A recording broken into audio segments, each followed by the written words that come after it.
So first class, let's get right into it. We're talking about classical mechanics. Let's go.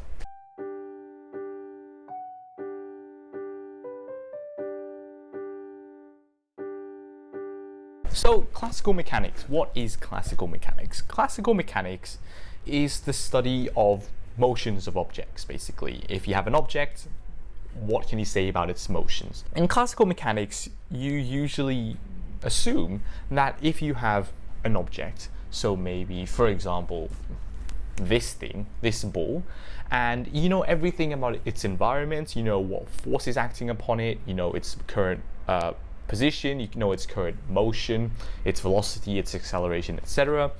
Then by classical mechanics, you can predict everything that is about to happen to the particle. You can predict its motions in the future, exactly how it's going to move, what its velocity is going to be, its acceleration is going to be, and etc. At my university, I had to take 2 different classes in classical mechanics. Really, there is a third class that you sort of take before, called Principles of Physics, which is a class where, like, it's an elementary physics class, but I won't really talk about that. That's more of a class where everybody in science has to take. You have to take a bit of physics, and that's basically the first class that you'll come across. But there's 2 classes I want to talk about. There is a class called Intermediate Mechanics, and there's a class called Analytical Mechanics, where you have to take and learn more about these classical mechanics. Intermediate Mechanics is the first class, and it's basically the first physics class that a lot of the people in my university who's studying physics will have to take. Now, Intermediate Mechanics starts off with Newton's 3 laws of motions as the starting point. So I think you all know what the 3 laws of motions already are, and basically Newton's 3 laws of motions are treated as the starting point, sort of like an axiom. They're true because they are, right? And you need a starting point in order to build on from it and go into other bits of physics, at least. And Intermediate Mechanics, you start from here and then you explore and then see what sort of things you can get out of it. So you learn about different concepts that you probably have already seen, things like kinetic energy, potential energy, work, motions in a circle, momentum, etc. But you try to ask some of the more fundamental questions that maybe in high school you never really touched upon. So for example, things like kinetic energy. Why is it half mv squared? Why is it a half? Why is it not like 2/3? Or why is it proportional to velocity squared and not velocity to the 3rd power, for example? You ask things about potential energy, like why does some force, like gravitational force, have got potential energy, but you don't have potential energy for forces like friction, for example? It turns out all these things can be answered, and they mostly comes from like how we set up the mathematics to work. So we find that potential energy is really a mathematical construct that comes from particular sort of properties of some of the forces that we encounter, that some forces we can just define some sort of potential for example. And it turns out that in classical mechanics, kinetic energy and potential energy are mostly just mathematical constructs. They're mostly just quantities that we happen to define that just happens to be conserved under Newton's laws of motion. You also explore different cases of, for example, Newton's laws of motions, F equals ma. You ask questions like, what if the force instead looks like this? So you ask things like, what if the force is in a particular form? What if the force is proportional to velocity squared? Things like air resistance. You learn about things like oscillations, things like this motion.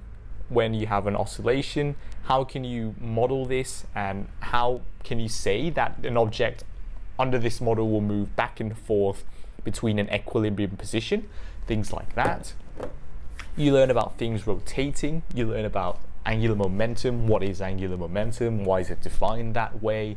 You learn about things like moment of inertia. You might have heard of moment of inertia. Once you get to a high level, you start to know that moment of inertia isn't really just a number anymore. You can only approximate it as a number because there are nice symmetry properties about it. When you don't have a symmetry in a more general case, you end up with the moment of inertia tensor, where tensor is basically just a matrix, but just a more fancy name for a matrix. So you learn about these more basic physics principles, but then at the same time you're also learning more about the mathematics behind it, and you also get more comfortable with doing physics with a very heavy calculus background, or more heavy mathematics background, because it's something that you probably don't really see that much in high school, where they try to really water down the mathematics and they just focus on the concepts.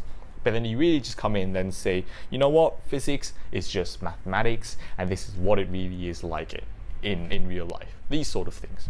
And then you go on to another different class called Analytical Mechanics, and Analytical Mechanics is supposed to be a class which you take a little bit further on when you're a little bit stronger mathematically, and the focus is on something slightly different. And you start to talk about this thing called Lagrangian mechanics and Hamiltonian mechanics, which is basically just a different starting point, in the sense that Newtonian mechanics, you start off with Newton's 3 laws of motions.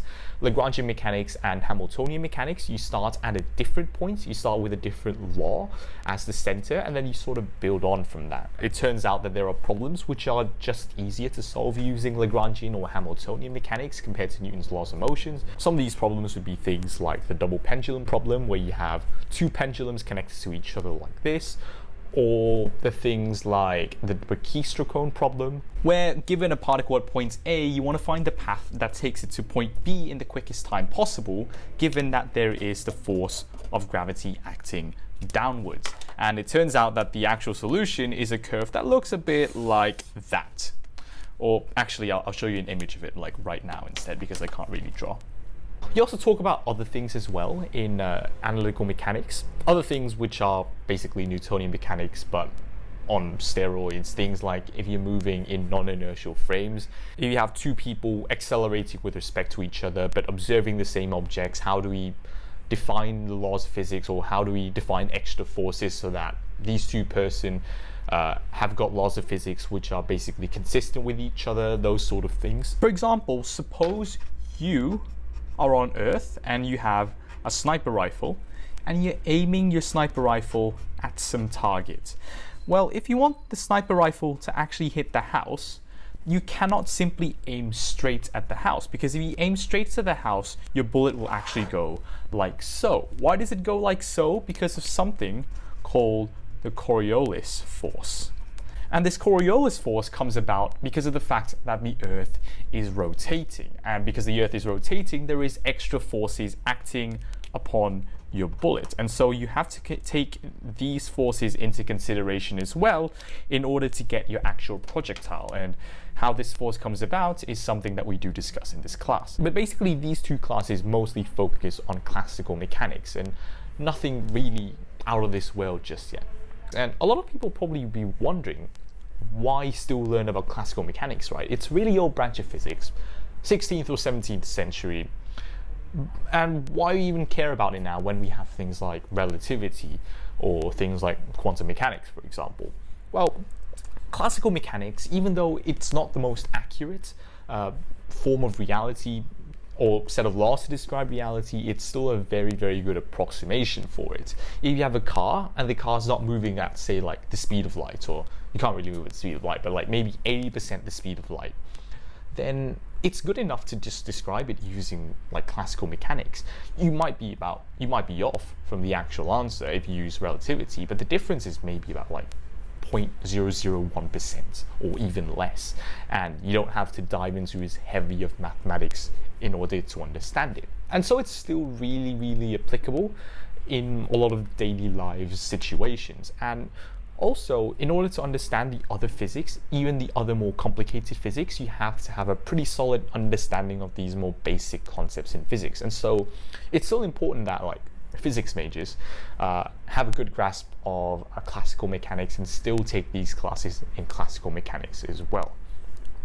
And if you want to check out more of classical mechanics, there are many textbooks out there. The one I've used in my class is a book called Classical Mechanics by John Taylor. It basically covers most of the contents I've studied in these two classes. I'd probably say for analytical mechanics, I sort of had to use other books because even though they do talk about it, I don't think the mathematics was that heavy, was heavy enough as my professor was probably wanting. But they're still very good introductory books for classical mechanics and stuff as well. So yeah, so that is it for today's episode of 12 classes. And yeah, I will see you tomorrow in another episode where I talk about a mathematics class that many of you guys have probably taken.